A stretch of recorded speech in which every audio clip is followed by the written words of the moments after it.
प्रभु यीशु मसीह में स्नेही बंधुओं, हमारे पिता ईश्वर और प्रभु यीशु मसीह आप लोगों को अनुग्रह तथा शांति प्रदान करें। पवित्र कैथोलिक कलीसिया की प्रथा के अनुसार फलागमन काल के चौथे द्वार में हम प्रभु यीशु मसीह के रूपांतरण का पर्व मना रहे हैं। प्रभु यीशु मसीह जो दुनिया में ईश्वर के पुत्र के रूप में आया, उनके दुनिया आगमन का उद्देश्य क्या है, उसके बारे में अपने चेलों को समझाने के लिए प्रभु यीशु मसीह स्वयं अपने चेलों के सामने रूपांतरित होकर उनको ये शिक्षा देना चाह रहे थे कि प्रभु यीशु मसीह को ईश्वर ने क्यों इस दुनिया में भेजा।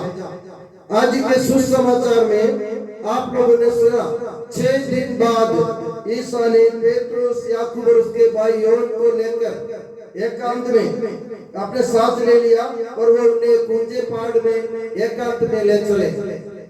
6 दिन बाद, इसका मतलब क्या है? 6 दिन पहले क्या हुआ होगा?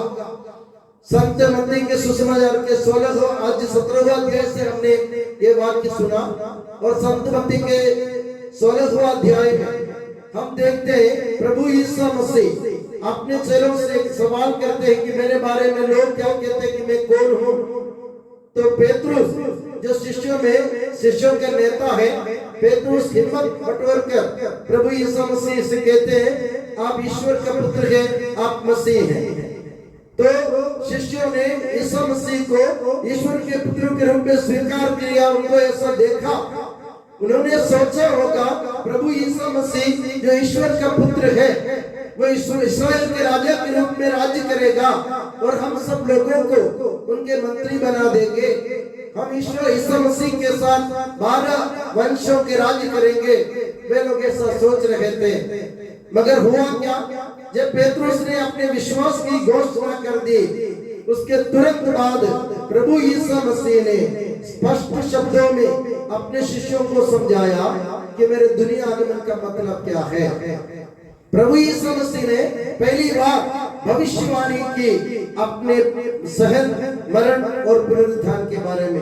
प्रभु यीशु मसीह ने कहा तुम मुझे ईश्वर के पुत्र मानते हो, राजा मानते हो, वो सब ठीक है, मगर मेरा एक फर्ज है।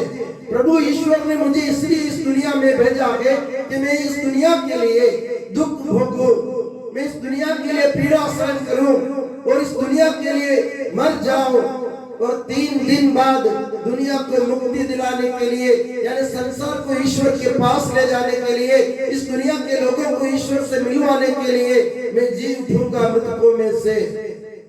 जब प्रभु यीशु मसीह ने ये बात कही तो पेतरुस को, जो शिष्यों के नेता थे, उनको बहुत बड़ा झटका लगा। ये बात उनको हजम नहीं हुई। पेतरुस ने क्या सोचा? प्रभु यीशु मसीह ईश्वर का पुत्र है, राजा है, तो हम उनके साथ राज्य करेंगे, अगर वो मर जाएंगे तो हमारा क्या होगा?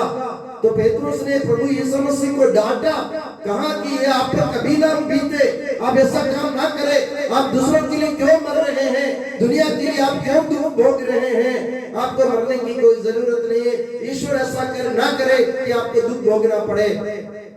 परंतु यीशु मसीह ने पलट कर पेतरुस को सबके सामने डांटा और कहा मैं ये, अगर जब तक मैं ये सहन नहीं करूंगा, जब तक मैं पीड़ा सहन नहीं करूंगा, जब तक मैं नहीं मरूंगा और जब तक मैं मृतकों में से जीवित नहीं होऊंगा, तब तक मैं दुनिया के लोगों को मुक्ति नहीं दिला पाऊंगा, क्योंकि मेरे ईश्वर ने, मेरे पिता ने मुझे इस दुनिया में संसार को मुक्ति देने के लिए भेजा है।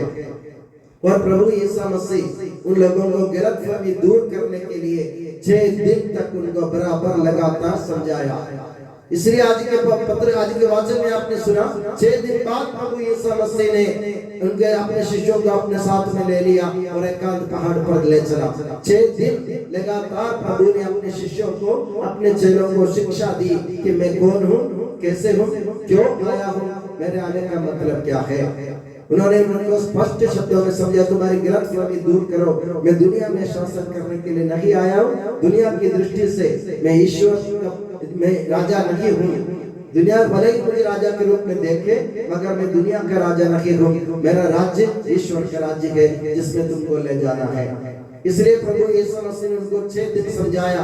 6 दिन समझाने के बाद 7वां दिन प्रभु यीशु मसीह फिर उनको अपने साथ में ले जाते हैं, ले जाकर पहाड़ी पर ले जाते हैं। पहाड़ी आप जानते हैं अपने पवित्र बाइबल में पहाड़ का मतलब है जहाँ ईश्वर का दर्शन होता है। ईश्वर के दर्शन जहाँ होते हैं उसको हम पहाड़ मानते हैं। पहाड़ आप जानते ज्यादा कोई जाते नहीं है।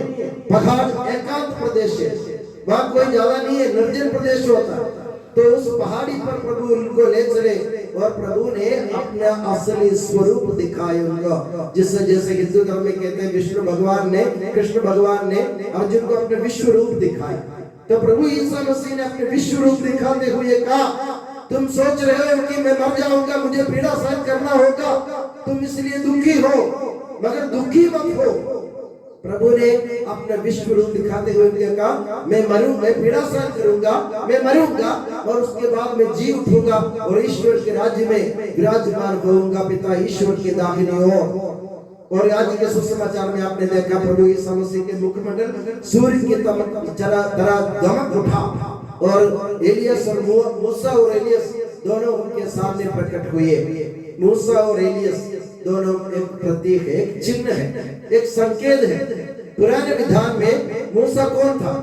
मूसा वो एक व्यक्ति था जिन्होंने प्रभु ईश्वर की प्रजा इस्राएल को मिस्र देश की गुलामी से मुक्त किया था, जिन्होंने प्रभु ईश्वर की प्रजा को फिरौन के कठोर दास से मुक्त करके, उनके गुलामी से मुक्त करके प्रतिज्ञा देश की ओर ले चलने के लिए ठान लिया था। बड़ी हिम्मत के साथ वे ईश्वर की प्रजा को ले चले थे प्रतिज्ञा देश की ओर, मृत्यु से जीवन की ओर ले चलने वाले थे उनके लिए मूसा। और प्रभु यीशु मसीह वही है जो हमको मृत्यु से जीवन की ओर ले आने के लिए, ले चलने के लिए आए हैं। जो हम पापी हैं, जो हम कुकर्मी हैं, जो हम बुराई करते हैं, जो हम इस गुनाहगार इस दुनिया में, जो हम इस पाप के कारण मर गए थे, उन हम सबको पाप से मुक्ति दिलाकर जीवन की ओर, ईश्वर की ओर, ईश्वर के राज्य की ओर ले जाना यीशु मसीह का काम, यीशु मसीह का फर्ज है और यीशु मसीह की जिम्मेदारी है और उनका मकसद है। इसलिए मूसा उनके सामने प्रकट होता है। जिस तरह मूसा इस्राएली लोगों को ले रहे थे, उसी तरह आज के इस संसार में प्रभु यीशु मसीह हमें मृत्यु से जीवन की ओर ले चलेगा। और दूसरी जगह हम देखते हैं एलियस कौन थे? एलियस पुराने विधान के सबसे बड़े नबियों में सबसे बड़े नबी थे, जो बड़े उत्साही थे, जो भविष्यवाणी करते थे प्रभु यीशु मसीह के बारे में। तो नबी एलिया का प्रकट होने का मतलब एक है, यीशु मसीह के बारे में जितनी सारी भविष्यवाणियां की गई थी पुराने विधान में, वे सब यीशु मसीह में पूरी हो जाएंगी। तो यीशु मसीह भविष्यवाणी की पूर्ति है, ईश्वर के वचन की पूर्ति है। तो नबी एलियस और मूसा इन दोनों का प्रकट होने का मतलब ये है, प्रभु यीशु मसीह हमें मृत्यु से जीवन की ओर ले जाएगा और प्रभु यीशु मसीह के द्वारा ईश्वर के वचन इस दुनिया में पूरा होगा। ईश्वर का वचन क्या है? ईश्वर का वचन ये है, हम सब उसकी संतान है और ईश्वर हमें उनके पास, उनके राज्य में, स्वर्ग राज्य में चाहते हैं। तो ये मतलब पूरा करने के लिए प्रभु यीशु मसीह आए थे। मगर जो शिष्य लोग उनको समझ नहीं पा रहे थे, उनको ढारस बंधाने के लिए, उनको दिलासा देने के लिए, उनको राहत देने के लिए प्रभु ने अपना असली स्वरूप दिखाया।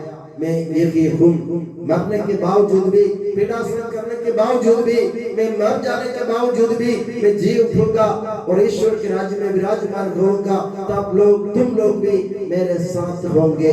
मगर इस दुनिया में तुम्हें तकलीफ उठानी पड़ेगी, तुम्हें परेशानियों का सामना करना पड़ेगा। बिना परेशानी के, बिना तकलीफ के, बिना कष्ट के हम महिमा नहीं, अपने को महिमा नहीं मिलेगी। हम कहते हैं ना, नो क्राउन विदाउट क्रॉस, यानी कोई ताज अगर हमें पहनना हो तो उससे पहले क्रूस उठाना जरूरी है। जो लोग ताज पहनते हैं ना, उनको भी किसी न किसी प्रकार के कष्ट जरूर अपने जीवन में उठाना पड़ता है। तो मेरे प्यारे बंधुओं, हम सतर्क रहें। यीशु मसीह ईश्वर का पुत्र है, हमें बचाने के लिए आए हैं और हमें बचाएंगे भी सही, मगर इस दुनिया में हमें तकलीफ उठानी पड़ेगी। प्रभु यीशु मसीह ने स्वयं कहा, ढारस रखो, तुमको इस दुनिया में बहुत कष्ट उठाना पड़ेगा, मगर ढारस रखो, मैंने संसार पर विजय पाई है। प्रभु यीशु मसीह ने मृत्यु पर, संसार पर, पाप पर, अंधकार पर, हर प्रकार की गुलामी पर प्रभु यीशु मसीह ने विजय पाई है। और प्रभु यीशु मसीह हमें गुलामी से, अंधकार से, मृत्यु से, पाप से, कुकर्म से, बुराई से बचाएंगे और हमें ईश्वर के पास, ईश्वर के राज्य में ले जाएंगे। मगर जैसे मैंने कहा, हमें सतर्क रहना पड़ेगा, क्योंकि हमें भी जिस प्रकार यीशु मसीह को पीड़ा सहन करना पड़ा, उसी तरह हमें भी पीड़ा अपने जीवन में उठाने पड़ेगी। इसके सिवा हमें महत्व यानी हमें गरिमा प्राप्त नहीं होगी। यानी ईश्वर के राज्य में जाना हो तो थोड़ी सी तकलीफ हमारी तरफ से उठाना जरूरी है। तो जैसे मैंने आपसे कहा, आप तैयार हैं, क्योंकि प्रभु ने हमें वादा किया कि मैं तुम्हें ले जाऊंगा, और प्रभु ने हमें चेतावनी भी दी है कि इस दुनिया में हमें कष्ट भोगना पड़ेगा। तो ईसाई होने के नाते, प्रभु यीशु मसीह के चेले होने के नाते, अगर हमें कष्ट उठाना पड़े तो हम संतोष यानी आनंद से, खुशी के साथ उसको स्वीकार करें। और हम ये सोचे, आज की ये जो कष्ट है, आज की ये परेशानी है, आज की ये मुसीबत है, वो कल खुशी में बदल जाएगी, क्योंकि मेरे प्रभु ईश्वर, प्रभु यीशु मसीह को इस दुनिया में ईश्वर ने भेजा है ताकि मुझे मुक्ति मिल जाए। इस आशा के साथ आज हम प्रभु यीशु मसीह के रूपांतरण का पर्व मनाएंगे और हम अपने मन में ठान लेंगे, चाहे हमें दुनिया में कितने प्रकार की मुसीबत क्यों न झेलना पड़े, हम अटल रहेंगे और प्रभु यीशु मसीह के साथ हम दुख भोगते हुए प्रभु के राज्य में प्रवेश करने की कोशिश करेंगे। और मैं दुआ करता हूँ कि प्रभु यीशु मसीह और माता मरियम आप सभी को हमेशा अपनी नियामत की छत्र छाया में सुखी और सुरक्षित रखे। पिता, पुत्र और पवित्र आत्मा के नाम पर आमीन।